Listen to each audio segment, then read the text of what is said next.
स्किलिको mart में आप सबका स्वागत है। जी हाँ दोस्तों, एक टेंडर जो कि पब्लिश हो चुका है स्टार्टअप इंडिया की कंपनी के लिए, दूसरा टेंडर भी हम लेकर आए हैं, पर ये दोनों के लिए हैं। स्टार्टअप और नॉर्मल कंपनी दोनों अप्लाई कर सकते हैं। और शुरुआत करते हैं स्किलिको मार्ट के इस बेहतरीन टेंडर की। सबसे पहले आपकी स्क्रीन पर दिखाई दे रही है महत्वपूर्ण डेट। जी हाँ दोस्तों, इस टेंडर की डेट भी 24 सितंबर शाम 6 बजे तक आपको अप्लाई करना होगा। ये भी nsdc.eproc.in पर अप्लाई होगा। हाँ दोस्तों, इसके लिए भी डिजिटल सिग्नेचर विद एनक्रिप्शन वाले चाहिएगा, जो पिछली वीडियो में भी हमने आपको बताया था। सेम nsdc.eproc.in पर ये पोर्टल पे फिल किया जाएगा। हाँ दोस्तों, अब आप जानना चाहेंगे कि एम्पेनलमेंट इसमें कितने साल के लिए है। हाँ, तो एम्पेनलमेंट 2 साल के लिए है और एक्सटेंडेड भी होगा based on the performance of firm. जो परफॉर्मेंस देगी फर्म, उसकी जो एम्पेनलमेंट है वो एक्सटेंड कर दी जाएगी। ठीक है दोस्तों, अब आ जाइए। सबसे पहले इसका जो मोड ऑफ सबमिशन है वो ऑनलाइन है। ऑफलाइन कोई भी कुरियर या हैंड डिलीवरी अलाउ नहीं है, तो आप इसको सिर्फ ऑनलाइन सबमिट कीजिए। सबसे महत्वपूर्ण जो पॉइंट है वो एलिजिबिलिटी क्राइटेरिया का है। सबसे पहले एलिजिबिलिटी क्राइटेरिया में मैं नॉर्मल कंपनी की बात करूंगा, फिर स्टार्टअप कंपनी की बात करूंगा। नॉर्मल कंपनी के लिए 5 साल का एग्जिस्टेंस होना जरूरी है और जीएसटी मस्ट है, जीएसटी होना कंपलसरी है। बिडर का टर्नओवर 25 लाख होना चाहिए एवरेज। प्लेसमेंट एक्टिविटी से 3 साल का प्रीवियस एक्सपीरियंस होना चाहिए। इस तरह के असाइनमेंट के लिए अनेक्चर 2 दिया गया है, जिसमें आपको डिटेल डालकर देनी होगी। 5000 कैंडिडेट का जो आपका एटलीस्ट आपने प्लेस किए होने चाहिए लास्ट 3 ईयर में। 5000 कैंडिडेट मिनिमम प्लेस किया होना चाहिए। एक क्वालिफाइड स्टाफ की एचआर टीम अवेलेबल होनी चाहिए। उसमें एचआर अकाउंट या एचआर में कितने लोग हैं वो सब आपको बताना होगा और उनके सीवी एक फॉर्मेट दिया गया है, उसके अकॉर्डिंग आपको बनाना होगा। ब्लैकलिस्टेड आपका ऑर्गेनाइजेशन नहीं होना चाहिए, उसके लिए एक डिक्लेरेशन देनी पड़ेगी आपको अपने लेटर हेड पे, जिसका फॉर्मेट इस टेंडर के अंदर दिया गया है, जो हम अंत में आपको दिखाएंगे। अब आ जाइए दोस्तों स्टार्टअप के लिए। स्टार्टअप के लिए तो यहाँ बहुत ज़्यादा खुशखबरी है, क्योंकि स्टार्टअप सिर्फ स्टार्टअप रजिस्ट्रेशन होना चाहिए, चाहे वो 1 साल पुरानी कंपनी हो, 2 साल हो या 4 साल हो।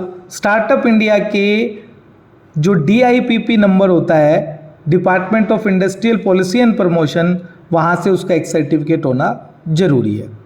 टर्नओवर जब से इंसेप्शन हुआ, इनकॉर्पोरेशन हुआ, 10 लाख रुपए चाहिए। एक्सपीरियंस 3 साल का नहीं, सिर्फ 1 साल का। कैंडिडेट 5000 नहीं 500। हाँ, एक टीम होना एज इट इज़ कंपलसरी है, जैसे नॉर्मल कंपनी के लिए है। ब्लैकलिस्ट नहीं होना चाहिए ऑर्गेनाइजेशन, उसके लिए वही डिक्लेरेशन देगा। और एक और डिक्लेरेशन दी गई है, वो भी उसको सेल्फ सर्टिफाई करके देनी होगी। अब बात करें दोस्तों फीस की।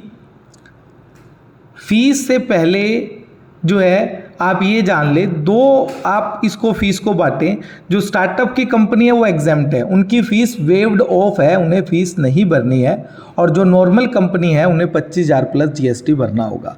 साथ में दोस्तों, जिन लोगों ने पिछली बार ये टेंडर लगाया था और किसी कारण से फाइल नहीं कर पाए थे और एम्पेनलमेंट फीस भर दी थी, तो उनको उसी फीस के साथ ये टेंडर दोबारा फिल करने का मौका दिया गया है। उसके अलावा हम बात करें, जो कंपनीज हैं उनको 25,000 प्लस जीएसटी देना होगा। सेम उसी तरीके से एनेक्चर्स दिए गए हैं ऑर्गेनाइजेशन डिटेल के लिए, आपकी स्क्रीन पर दिखाई दे रहा है। Name of firm, date of incorporation, place, last 3 year का टर्नओवर, वेबसाइट इत्यादि आपको डिटेल डालनी होगी।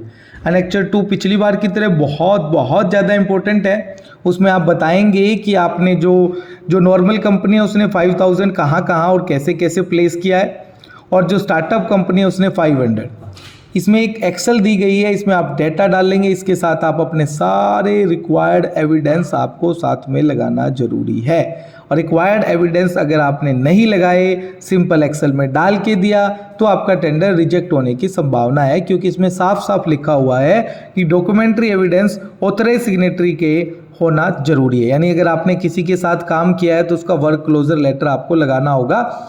एक्सेल में आप देखिए name of the client, project का नेम, प्रोजेक्ट की ड्यूरेशन, प्रोजेक्ट की वैल्यू, कितने कैंडिडेट 18 से 40 में आपने जो है प्लेस किया है, उनका सैलरी रेंज क्या है, और कितना कैंडिडेट आपने अप्रेंटिसशिप में किया और उनका स्टाइपेंड क्या किया है आपने। Location for the candidate were place आपको बताना पड़ेगा, और ब्रीफ ऑफ सर्विसेज प्रोवाइडेड में आपको डिटेल में बताना होगा। कॉन्टैक्ट डिटेल ऑफ टेस्टिमोनियल आप देंगे।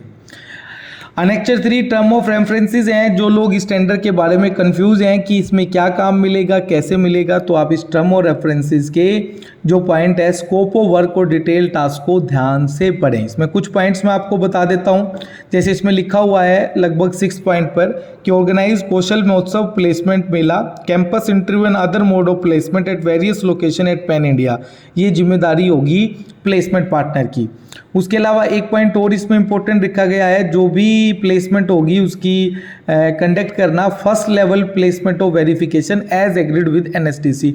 ये भी प्लेसमेंट पार्टनर का काम होगा। यानी जैसे मोबिलाइजेशन पार्टनर मोबिलाइज का हर काम कर रहा है, वैसे प्लेसमेंट पार्टनर प्लेसमेंट से रिलेटेड हर काम करेगा। ठीक है दोस्तों, अब आ जाइए। देखिए बहुत सारे लोग जो हैं टेंडर को फाइल करते वक्त ये देखते ही नहीं है कि इस टेंडर में करना क्या है। तो मेरी आपसे पर्सनल रिक्वेस्ट है, टर्म और रेफरेंस को 4 बार पढ़ें, समझें और उसके अकॉर्डिंग टेंडर लगाएं, तभी आपको फ़ायदा होगा। अदरवाइज आपकी कंपनी को कोई फ़ायदा नहीं होगा। टेंडर बनाते वक्त जो मैंने आपको बोला है, ये मत सोचे कि 3 एनेक्चर आपको सबमिट करने हैं। ऐसे एनेक्चर सबमिट करने वाली तो 1000 कंपनी आ जाएंगी। आप अपने टेंडर को प्रोफेशनल तरीके से बनाएं। पास्ट एक्सपीरियंस, जितना आपका पास्ट एक्सपीरियंस है, छोटा है या बड़ा है, उसके क्लोजर लेटर बनवाएं और उन क्लोजर लेटर के एमओयू अगर आपका प्लेसमेंट पार्टनर के साथ है वो भी लगाएं। पूरा प्रोफेशनल वर्क आप अपना यहाँ पर लगाकर एनएसडीसी को रिप्रेजेंट करें, ताकि वो टर्म और रेफरेंस से मैच करके आपके प्रोफाइल को सिलेक्ट कर सके और आपकी कंपनी एमपैनल हो सके और भारत के एकमात्र स्किल डेवलपमेंट की implementation agency national skill development corporation के साथ मिलकर आपको काम करने का मौका मिले। तो टर्म ऑफ रेफरेंस को ध्यान से पढ़ना मत भूलें। मैंने बताया था डिक्लेरेशन के लिए एक सेल्फ डिक्लेरेशन का फॉर्मेट दिया हुआ है, आपकी स्क्रीन पर दिखाई दे रहा है। लास्ट में अंतिम जाते जाते फिर से मैं अनेक्चर 4 आपको दिखा देता हूं। अनेक्चर 4 का डिजिटल सिग्नेचर के साथ आपको ई प्रोक पर टेंडर सबमिट करना होगा।